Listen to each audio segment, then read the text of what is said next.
You ask Tiger to calculate. This deals with linear inequalities with one unknown.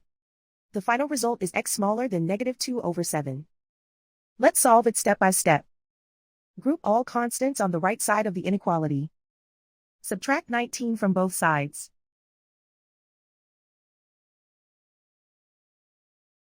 Group like terms.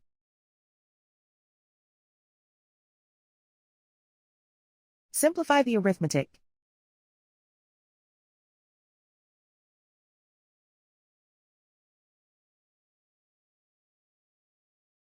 Isolate the x. Divide both sides by -7. Whenever you multiply or divide by a negative, reverse the inequality sign.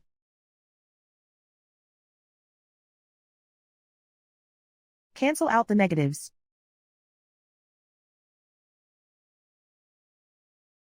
Simplify the fraction.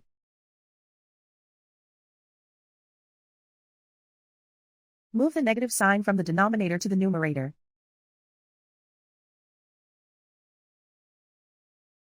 Plot the solution on a coordinate grid.